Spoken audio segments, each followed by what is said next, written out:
সর্বভারতীয় তৃণমূল কংগ্রেসের পক্ষ থেকে আজ আমরা আপনাদের মুখোমুখি হয়েছি। আমি কুণাল ঘোষ, এখানে রয়েছেন আমাদের রাজ্যসভার দলনেতা সাংসদ ডেরেক ওব্রায়েন এবং মাননীয় সাংসদ ডক্টর কাকলি ঘোষ দস্তিদার। একটি গুরুত্বপূর্ণ বিষয় যেভাবে একতরফা কুৎসা করা হচ্ছে সে বিষয়ে কয়েকটি কথা বলার জন্য আমরা এসেছি। খুব সংক্ষেপে বলি, এই যে ক্যাগ রিপোর্ট নিয়ে একটা মিথ্যাচার করা হচ্ছে যে রাজ্য সরকার ইউটিলাইজেশন সার্টিফিকেট দেয়নি। ভুল, মিথ্যা। মাননীয় মুখ্যমন্ত্রী এ বিষয়ে প্রধানমন্ত্রী নরেন্দ্র মোদীকে চিঠি দিয়েছেন। এখানে কয়েকটা পয়েন্ট 1, 2, 3, 4। যেমন এক, যে এখানে খুব বিস্ময়করভাবে 2002-03 থেকে পরবর্তীকালের 2020-21 পর্যন্ত কথা বলা হয়েছে। তো 2002-03 থেকে, তো 2002-03 থেকে 2010-11 যে আর্থিক বছর, সেটা তো বামফ্রন্ট সরকার ছিল। তার দায় তো তৃণমূল কংগ্রেসের হতে পারে না। তৃণমূল কংগ্রেসের সরকার যতবারই এই ধরনের কেন্দ্রীয় ফান্ড এসছে, যথাযথ সময় যথাযথ বিভাগ কেন্দ্রের যথাযথ বিভাগের কাছে ইউটিলাইজেশন সার্টিফিকেট পাঠিয়ে দিয়েছে বলেই পরের টাকাটা এসছে, পাঠিয়ে দিয়েছে বলেই এ নিয়ে কোনো বিতর্ক নেই। সবচেয়ে বড় কথা, সর্বশেষ যখন কেন্দ্র রাজ্য অফিসার স্তরে দুপক্ষের কথা হলো, সেখানেও কিন্তু কেন্দ্রের যে অফিসাররা বসেছিলেন তারা এই ইউটিলাইজেশন সার্টিফিকেটের কথা তোলেননি।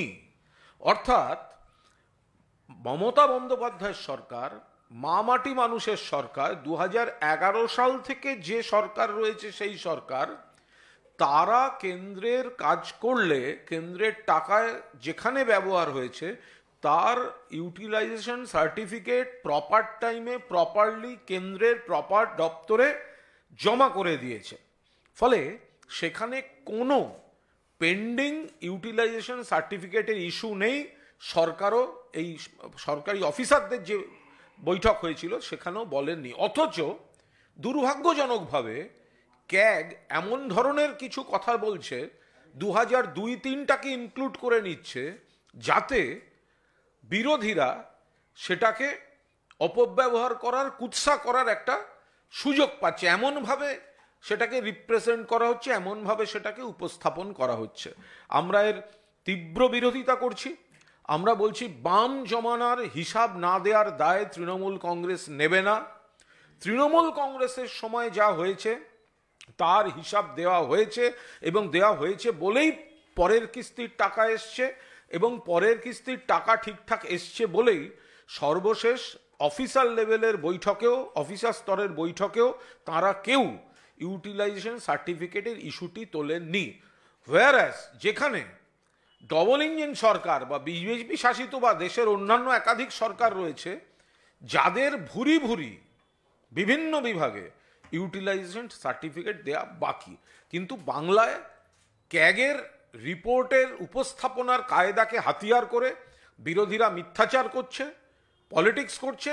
মাননীয় মুখ্যমন্ত্রী ইতিমধ্যেই প্রধানমন্ত্রীকে চিঠি লিখে তার সমস্ত পয়েন্টগুলি দিয়ে প্রতিবাদ জানিয়েছেন। আমরা আশা করব ক্যাগ এই ধরনের বিভ্রান্তিকর কিছু লেখার থেকে, মানুষকে বিভ্রান্ত করার থেকে, বিজেপির কথায় রাজনৈতিক ইস্যু করে দেওয়ার দলিল তৈরি থেকে ক্যাগ বিরত থাকবে। আমি অনুরোধ করব আমাদের রাজ্যসভার দলনেতা সাংসদ ডেরেক ওব্রায়েনকে বলার জন্য। Thank you, Kunal, and good afternoon, Dr. Kakuli Ghosh, and good afternoon to each one of you here. I will speak for hardly 5-6 minutes in English. Yesterday was one of the biggest days in the history of India for federalism. The announcement made by the Chief Minister of Bengal to combat what BJP were doing. What were BJP doing? BJP have been indulging in fiscal federal terrorism. Fiscal federal terrorism, depriving Bengal. Yesterday was the culmination of a journey which began on May the 12th, 2022, when the Chief Minister of Bengal wrote to the Prime Minister. There are 14 important dates here. At this press conference, I will not mention each of the dates, but that is available for you. Started on May the 12th, 2022. Then a delegation of MPs met the minister in Delhi in April. In October, where everybody was involved, the dharna led by the National General Secretary in October 2023.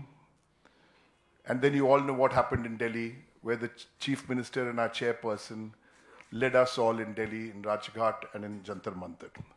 All this culminated in this huge announcement yesterday, where the Bengal government has pledged, has committed, has promised to clear the dues of 21 lakh Manrega workers, which the union government, by an act of parliament, was supposed to pay in 15 days. I believe that this announcement yesterday will change the federal outlook in the years to come in India, where the union government is depriving a state. Why? Because we politically oppose the state. The utilization certificates were never asked for. We have enough data available of BJP states like Madhya Pradesh, Gujarat, Uttarakhand worth thousands of crores of rupees where there are no utilization of. And even in the last meeting, after we met the Prime Minister, the chairperson led our delegation, and the Prime Minister assured that there will be a meeting. That meeting took place. At that meeting, utilization certificates were never discussed.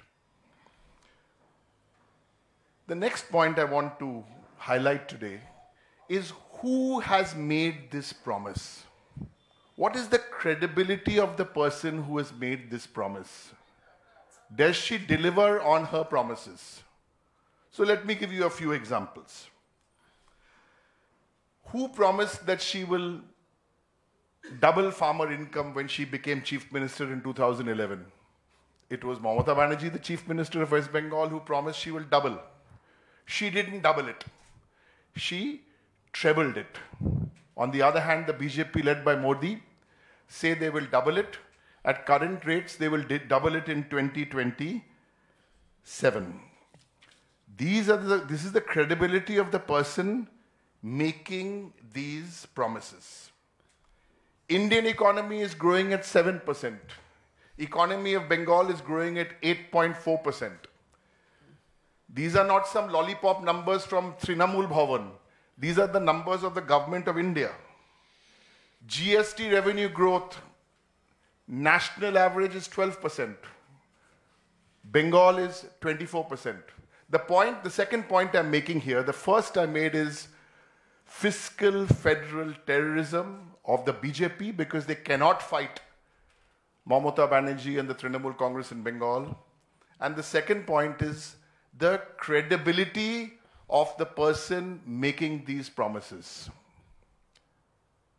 And before you ask the question as to then why is the dharna still going on there, the dharna the original one which was in October, is that because the money will be delivered on 21st of February, but will the BJP government have this much of their conscience?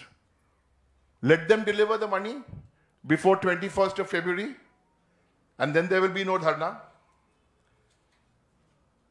These are the issues. These are the issues which we wanted to bring up today, and there's one last issue.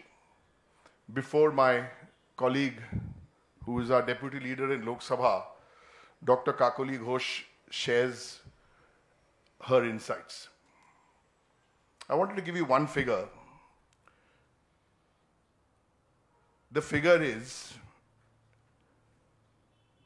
central government's bank write-off loans. 12 lakh crores have been written off by this central government. It may be 11 lakh 50 or 12 lakh crores. If they can write off these loans, why penalize the people of Bengal for 6,913 crores? I conclude by saying that yesterday was one of the biggest days for federalism in India, one of the biggest days for people with credibility like our chairperson and the Chief Minister of Bengal, who makes promises and keeps promises. That is the commitment in our fight against BJP on many issues, including fiscal federal terrorism. Dr. Kakali Ghosh.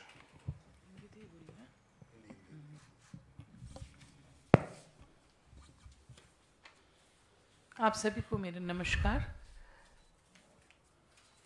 Trinamool Congress की ओर से मैं यही जिक्र करना चाहूँगी कि हमारे नेता जो है और पश्चिम बंगाल के मुख्यमंत्री माननीय ममता बनर्जी ने गरीबों के लिए अपना जीवन बिताई है। जब से राजनीति की आंगीना में उन्होंने पैर रखा, तब से उनका काम ही हुआ है पिछड़े हुए लोग, गरीब लोग और महिलाओं को भी आगे ले जाना। और इसी के ज़रिए तो उन्होंने वादा किया था कि ये जो गरीब है 21 लाख के करीबन, जो इतना गरीब है कि इनको गांव में जाके मिट्टी काटने का काम या कहीं सड़क बनाने का काम जो मनरेगा के अंदर आता है, इसका जो पैसा केंद्र नहीं दे रहा है, ये जुझारू है और इसके लिए लड़ाई जारी रखेगी। और ये भी आप देखिए कि केंद्र में जो सरकार बैठा हुआ है भारतीय जनता पार्टी के, ये गरीब के लिए नहीं सोचता।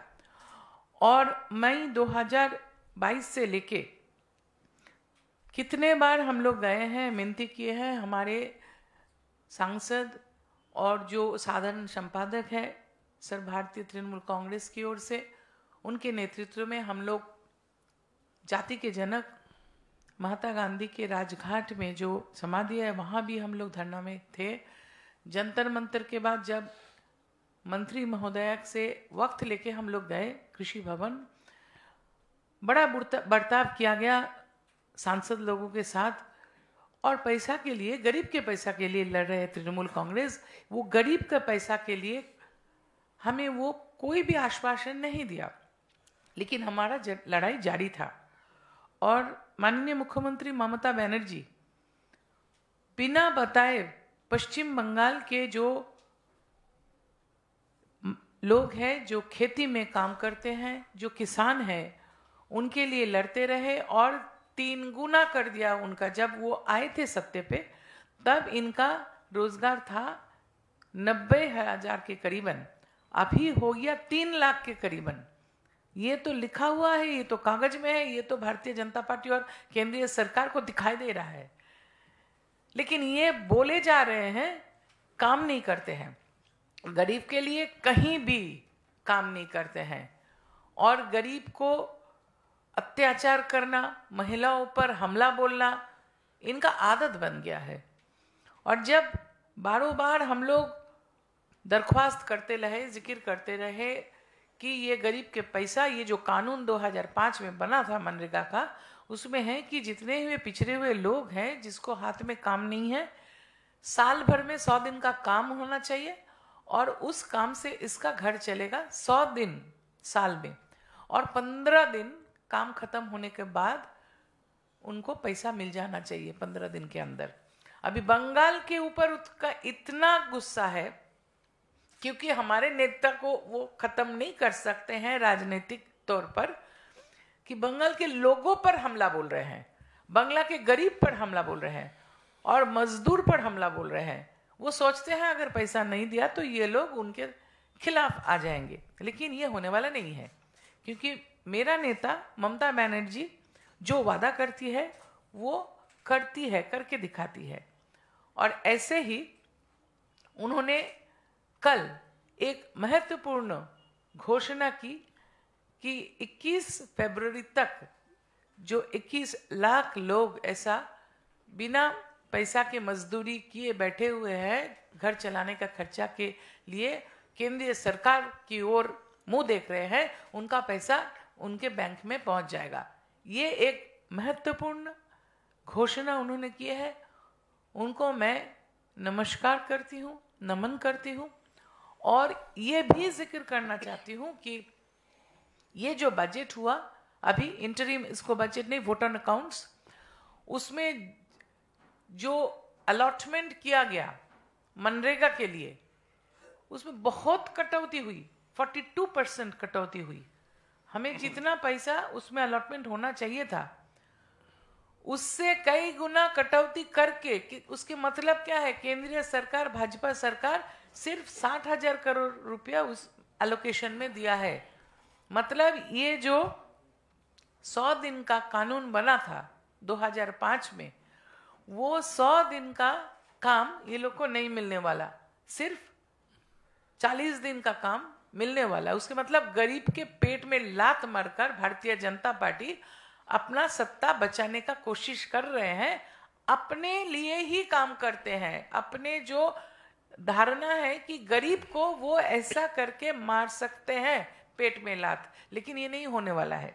पश्चिम बंगाल में तो नहीं, उन्होंने दूसरे जगह में कभी ऐसा अत्याचार नहीं किया, लेकिन पश्चिम बंगाल के गरीब का पेट में लात मारने के लिए ये पैसा जो रोके रखा है, हमारे नेता ममता बनर्जी ने वो पैसा 21 तारीख को उनके बैंक में भेजकर उनके लड़ाई में खड़े उतरे, उनके पास खड़े उतरे और उस गरीब को उन्होंने सहायता दिया है। इसीलिए हम उनके चरण छूते हैं। দেখুন, যে বিষয়টা পরিষ্কার কথা হচ্ছে, আমাদের রাজ্যসভার দলনেতা টেরেক ওব্রায়েন এবং লোকসভার deputy leader doctor Kakoli Ghosh Dastidar এবং আমরা দলের তরফে যেটা বক্তব্য, সেটা হচ্ছে এই ক্যাগ রিপোর্টকে কেন্দ্র করে একটা কুৎসা হচ্ছে, মিথ্যা হচ্ছে, সম্পূর্ণ মিথ্যা। বাম জমানার দায়টা চাপানো হচ্ছে। 2011 অবধি তারা যথাযথ হিসাব দেননি, কিন্তু 2011 থেকে যে সরকার চলছে হিসাব দিচ্ছে। এই 100 দিনের টাকা, আবাসের কথা আমরা এখন আলোচনায় আনছি না, মুখ্যমন্ত্রী যা বলার বলেছেন, এটা অধিকার, এটা বাংলার মানুষের অধিকার, পশ্চিমবঙ্গের অধিকার, খেটে খাওয়া মানুষের অধিকার। বাংলার উপর রাজনৈতিক প্রতিহিংসা মেটাতে এই বঞ্চনা, এই বৈষম্য। মমতা বন্দ্যোপাধ্যায় ঐতিহাসিক সিদ্ধান্ত নিয়ে জানিয়ে দিয়েছেন 21শে ফেব্রুয়ারি, তা সেই দিন এই 21 লক্ষ মানুষের অ্যাকাউন্টে টাকা ঢুকবে। এদিকে আমাদের আন্দোলনও চলছে এবং আমাদের অধিকারের দাবিতে আন্দোলন, প্রতিবাদ, এগুলো কিন্তু অব্যাহত থাকছে। যেটা ডেরেক ওব্রায়েন খুব স্পষ্ট করে বললেন, যদি লজ্জা ঘেন্না বলে কোনো ব্যাপার থাকে, তাহলে কেন্দ্রের সরকার, বিজেপি সরকার পাপের প্রায়শ্চিত্ত করতে, এটাকে পাপের প্রায়শ্চিত্ত বলবো, যেভাবে গরিবের টাকা আটকে রাখা হয়েছে, 21 তারিখ মমতা বন্দ্যোপাধ্যায় দিয়ে দেওয়ার আগে বাংলার অধিকার তারা দিয়ে দিক টাকাটা। আমাদের আন্দোলন চলছে, আমাদের প্রতিবাদ চলবে বৈষম্যের প্রতিবাদে, আর বাংলার অধিকার বকেয়া আদায়ের দাবিতে। মমতা বন্দ্যোপাধ্যায় ধর্ণা শুরু করেছিলেন, পরবর্তীকালে সেখান থেকে চিঠি, তার পরবর্তীকালে অভিষেক বন্দ্যোপাধ্যায় নবজোয়ার, তার পরবর্তীকালে অভিষেক বন্দ্যোপাধ্যায় এবং বাকি সবাই মিলে দিল্লি অভিযান এবং পুলিশের তাণ্ডব এই সাংসদদের উপর, দলের মন্ত্রীদের উপর, পরবর্তীকালে রাজভবনের সামনে ধর্ণা, তার পরবর্তীকালে মমতা বন্দ্যোপাধ্যায় সাংসদদের নিয়ে প্রধানমন্ত্রীর কাছে গেলেন, ঠিক হলো অফিসার স্তরে বৈঠক হবে, সেই বৈঠক হলো, সেখানেও কিন্তু কেউ ইউটিলাইজেশন সার্টিফিকেটের কথা বলল না, অথচ টাকা আসছে না। এটা রাজনীতি। মমতা বন্দ্যোপাধ্যায় দিয়ে দিচ্ছেন 21শে ফেব্রুয়ারি। যদি বিজেপির লাজ লজ্জা বলে কিছু থাকে, তাহলে তারা তার আগে এ টাকা মিটিয়ে দিক, না হলে মমতা বন্দ্যোপাধ্যায় যে ঐতিহাসিক ঘোষণা করেছেন রাজ্য সরকার, মমতা বন্দ্যোপাধ্যায় এই 21 লক্ষ মানুষের কাছে তাদের বকেয়া পৌঁছে দেবে। Good. Okay, this is Trinamool Bhavan. This is not Prime Minister Narendra Modi's office. So in Trinamool Bhavan, you can ask questions and we will answer those questions. But if you try in Prime Minister Modi's office, all your fellow journalists and who've tried for the last 10 years haven't succeeded because Prime Minister Modi has no doubt set up a few records in his last 10 years. One of the records is he has never answered a question in a press conference. Another big record, he's never answered a question in Parliament. So anyway, if you have a question, just answer it and identify yourself and answer it. অনেক আমরা তো সব উত্তর দেব।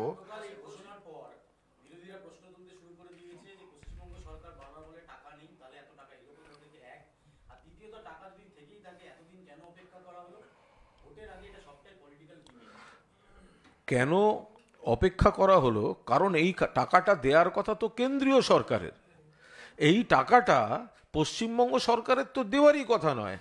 এইটা কেন্দ্রের পুরো এখতিয়ারটা কেন্দ্রের, দেওয়ার কথা কেন্দ্রের, দায় দায়িত্ব কেন্দ্রের। তারা রাজনৈতিক কারণে দিচ্ছে না, সেই কারণে বারবার চাওয়া হয়েছে, দাবি জানানো হয়েছে, আন্দোলন করা হয়েছে, প্রতিনিধি দল পাঠানো হয়েছে, চিঠি দেওয়া হয়েছে। তাতেও যখন কাজ হচ্ছে না, তখন মমতা বন্দ্যোপাধ্যায় ঘোষণা করেছেন এই কেন্দ্রের যে এই রাজনীতি, তার জন্য তো খেটে খাওয়া মানুষের, গরিব মানুষের পরিবারগুলো সাফার করতে পারে না। সেই কারণে 21শে ফেব্রুয়ারি, তো এত কথা বলছে কেন বিজেপি? তো 21শে ফেব্রুয়ারির আগে তারা টাকাটা দিয়ে দিক।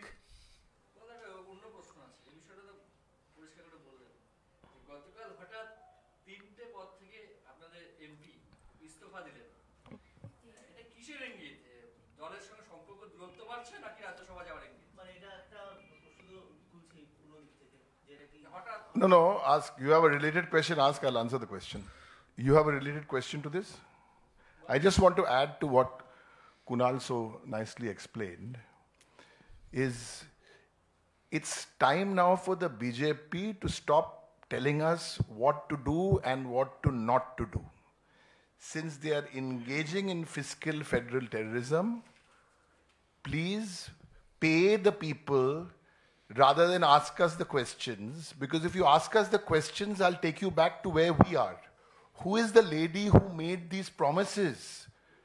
She is not the lady who offered 15 lakhs into every bank account. She is not the lady who said after demonetization, terrorism will stop and black money will stop. It has all been made by Mr. Modi. She is not the lady who said she'll double farmer income and she didn't double.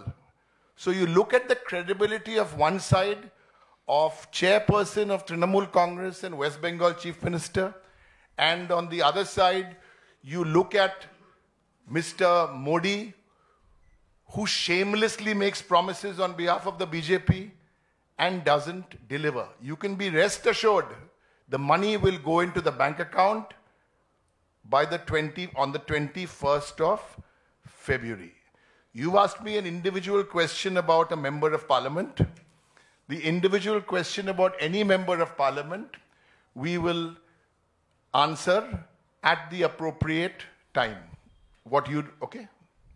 Next. Sukanta Majumdar বলেছেন যে TMC maximum cadre এর মাধ্যমে মানে টাকা পেয়ে যাবে, এই যে দেওয়া হবে সেটার মাধ্যমে। এবং এই টাকা সুকান্ত মজুমদারকে মনে করিয়ে দেবেন, স্বাস্থ্যসাথী যে স্কিমটি মমতা বন্দ্যোপাধ্যায় শুরু করেছিলেন, এবং সেই স্বাস্থ্যসাথীতে যখন মানুষ উপকৃত হতে আরম্ভ করে, এবং এই সুকান্ত মজুমদাররা যখন তার কুৎসা করছিলেন, দিলীপ ঘোষের পরিবার কিন্তু গিয়ে স্বাস্থ্যসাথীর সার্ভিসটা নিয়েছেন এবং বলেছেন এটা অত্যন্ত ভালো। তো সুতরাং এই ধরনের আত্মঘাতী স্টেটমেন্ট করবেন না, কারণ যারা কাজ করেছেন এটা হচ্ছে পশ্চিমবঙ্গ। এই পশ্চিমবঙ্গে টাকা আটকাচ্ছে পশ্চিমবঙ্গে ভোট পায়নি বলে, কিন্তু মমতা বন্দ্যোপাধ্যায় যখন কন্যাশ্রী দিচ্ছেন, স্বাস্থ্যসাথী দিচ্ছেন, লক্ষ্মীর ভাণ্ডার দিচ্ছেন, তখন রাজনীতির রং দেখে হচ্ছে না।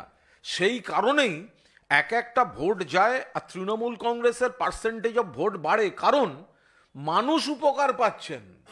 ফলে এই টাকাটা যারা পাচ্ছেন তারা পরিশ্রম করেছেন, 100 দিনের কাজ। আর সুকান্ত মজুমদার কে? উনি এই প্রজেক্টে দারোয়ান, ওকে কে ব্যাপারে কথা বলতে বলেছে?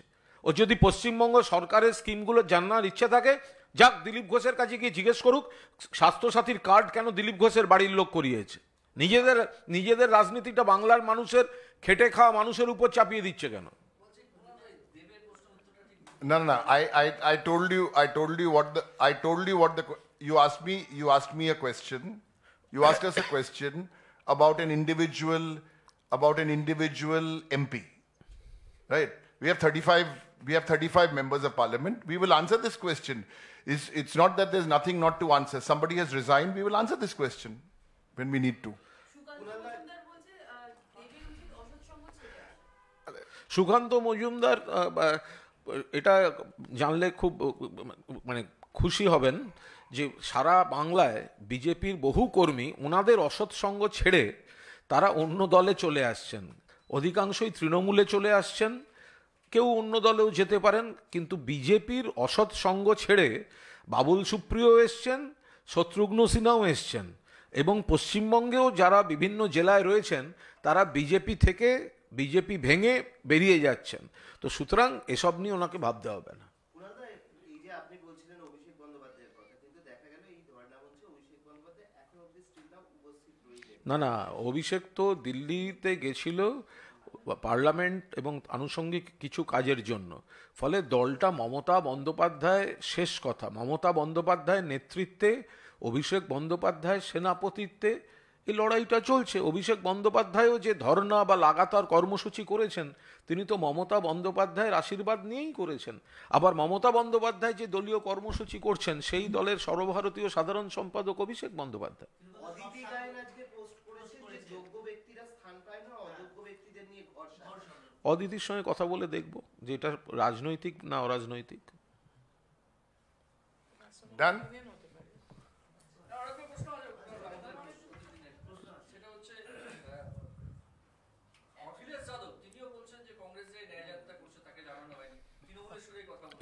Yeah. Whatever we have had to say on the India alliance, our chairperson has spelled out her view very clearly. India alliance এর ব্যাপারে যা বলার ছিল আমাদের নেত্রী মমতা বন্দ্যোপাধ্যায় স্পষ্টভাবে জানিয়ে দিয়েছেন 2 দিন বা 3 দিন আগে। এর ওপর আমাদের এই বিষয়ে আমাদের আর কিছু এক্সট্রা অ্যাড করার নেই।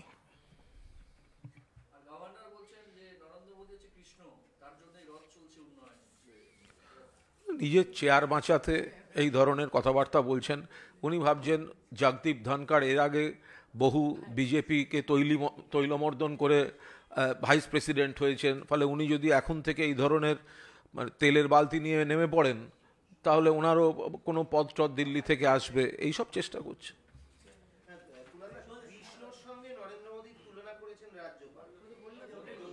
লাস্টে উনি বলছেন অযোধ্যার রাম মন্দিরের প্রসঙ্গটাও টেনেছে, যে রাম মন্দির প্রতিষ্ঠিত হওয়ার পর শিশুরাও বলছে ভারতবর্ষ আজ সবাইকে নেতৃত্ব দিচ্ছে। তো এই যে রাম মন্দিরের প্রসঙ্গটাও টেনে আনে। ভারতবর্ষ দীর্ঘদিন ধরেই বিশ্বে একটা শক্তি, ভারতবর্ষ দীর্ঘদিন ধরেই একটা উন্নয়নের জায়গায় ছিল, যেটা বিজেপির জমানায় যার মর্যাদা ব্যাহত হচ্ছে। ফলে রাজ্যপাল যে কথাগুলি বলেছেন সেগুলো সম্পূর্ণভাবে তার ব্যক্তিগত চেয়ারের সুরক্ষার জন্য, চেয়ারটা যাতে থাকে, বিজেপির গুডবুকে যাওয়া যায়, জগদীপ ধনখড়ের মতো দিল্লিতে কোনো প্রমোশনের পোস্ট পাওয়া যায়, এই সব আন্দাজ করে এই ধরনের। উনি যাদের কৃষ্ণ বলছেন তারা অ্যাকচুয়ালি কংসের বংশের।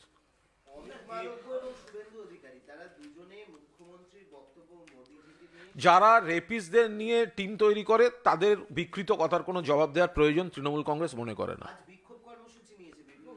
শুভেন্দু অধিকারী আগে যে শব্দগুলি তার মুখ থেকে উচ্চারণ হয় সেগুলো নিয়ে প্রকাশ্যে ক্ষমা চাক। কখনো বীরবাহা হাঁসদাকে বলছে জুতার নিচে থাকে, কখনো অন্য দলের এক নেতাকে গা বিপ বিপ বিপ এসব বলছে। তো সুতরাং আগে নিজেদের ভাষাগুলো ঠিক করুক, বিকৃত করে কোনো প্রচার এসব ঠিক নয়। মুকুল রায়ের সঙ্গে কথা বলে নিন, তার সঙ্গে কথা বলুন। কোনটা পরিষ্কার করার কোনো বিষয় নেই। একজন আপনারা দেখেছেন তিনি কোনো পদ থেকে সরে গেছেন। তো কেন সরেছে তার ব্যক্তিগত বিষয়। হ্যাঁ, মানে আর ভোটের আগে তো এগুলো তো সকলকে ছাড়তেও হবে, ফলে সেই প্রসেসটা কি প্রসেস নয় সেগুলো সবাই দেখে নেবেন। যেটা ডিরেক্টদা বললেন যে ঠিক সময় এলে এর ব্যাখ্যাটা দিয়ে দেওয়া। আরে শুটিংয়ে বিদেশ যেতে পারে তো, কে বলেছে? বিজেপি কি বলছে আমরা এসব উত্তর দেবো না। পুরানা শহীদ মিনারে মঞ্চ বেঁধে সংগ্রামী যৌথ মঞ্চের অনুষ্ঠান চলছিল, সেটা সেনাবাহিনী খুলে দিতে বলেছে। তো তারা বলছেন যে মুখ্যমন্ত্রীর নির্দেশে সরকার, পুলিশ, সেনাবাহিনীর সঙ্গে কথা বলে এই মঞ্চ খুলতে বাধ্য। হাস্যকর। তারা তো সেনাটা নিশ্চয়ই মুখ্যমন্ত্রীর আন্ডারে পড়ে না, আর তাদের মঞ্চে যখন দোকান খুলে বসে থেকে শুভেন্দু অধিকারীর মতো একটা বিজেপি সে তাকে ডেকে এনে বসে কথায় কথায় তারা সেনা দেখায়, কেন্দ্রীয় সরকার দেখায়, দিল্লিতে গিয়ে হিন্দু মহাসভার আতিথেয়তায় সেখানে থাকে। তো এর বেলা বিজেপির দোকান খুলে বসে রাখা লোকগুলো আর আজকে সেটা মুখ্যমন্ত্রীকে বা রাজ্য পুলিশকে, এটা কোনো কাজের কথা হলো? এর সঙ্গে রাজ্য সরকার, রাজ্য পুলিশ, তৃণমূল কংগ্রেস, মমতা ব্যানার্জির কোনো সম্পর্ক নেই। দিনের পর দিন যদি কেউ একটা জায়গা আটকে রেখে থাকে ময়দানের, যদি সেনা থাকেন, আমরা জানিও না কিসের থেকে কি হয়েছে।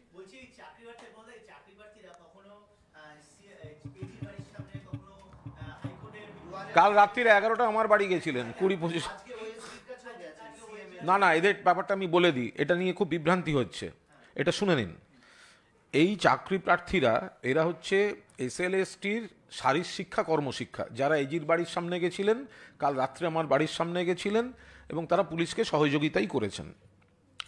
এদের ধর্ণা মঞ্চে এদের আমন্ত্রণে আমি গেছিলাম। মমতা বন্দ্যোপাধ্যায়কে সব জানাবার পর মাননীয় মুখ্যমন্ত্রী ওদের জন্য পদ তৈরি করে দিয়ে নিয়োগের সব ব্যবস্থা করে দিয়েছিলেন এবং রেকমেন্ডেশন পর্যন্ত হয়ে যায়। তারপরে খুব অন্যায়ভাবে বিকাশ রঞ্জন ভট্টাচার্য অন্য এক প্রার্থীকে দিয়ে অন্যায়ভাবে বেসলেস একটা স্টে করিয়ে তাদের চাকরিটা আটকে রেখেছেন। ফলে তারা এখন আইনের লড়াইতে সামনে কোর্টে, হাইকোর্টের একটা আছে, তারা কিন্তু রাজ্য সরকারের বিরুদ্ধে না। আজকে একটা কাগজেও বেরিয়েছে, এজির বাড়িতে বিক্ষোভ বা অমুকের বাড়িতে বিক্ষোভ। ওরা কিন্তু বিক্ষোভ করতে যাচ্ছেন না, ওরা রাজ্য সরকারের প্রতি, মুখ্যমন্ত্রীর প্রতি কৃতজ্ঞ যে মুখ্যমন্ত্রী এটা করে দিয়েছিলেন। কিন্তু যেভাবে বিকাশবাবুরা এটা কথা বলে নেব, দয়া করে এটাকে রাজ্য সরকারের বিরোধী কোনো বিক্ষোভ এটা কিন্তু নয়, এরা মুখ্যমন্ত্রীর কাছে কৃতজ্ঞ। রানীগঞ্জে এক ধর্ণা মঞ্চে সিপিএম আর বিজেপি, সিটুর ধর্ণা মঞ্চে অগ্নিমিত্রা পাল গেছেন। সিটুর বক্তব্য, রাজনৈতিক মতবিরোধ থাকলেও শ্রমিক স্বার্থে এক, তৃণমূল নেতারা কাটমানি খেয়েছেন, তাই আরেকজন। You see, we have always been saying that the alliance is an ABC alliance. We've been saying this.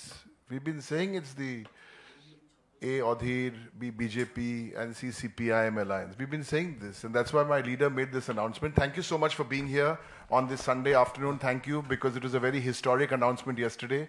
What Mamata Banerjee made, commitment to 21 lakh people who were deprived, even though the Act of Parliament says they should have been paid in 15 days. We appreciate your presence, and Kunal answers all your questions, so it's very nice. Thank you and good afternoon.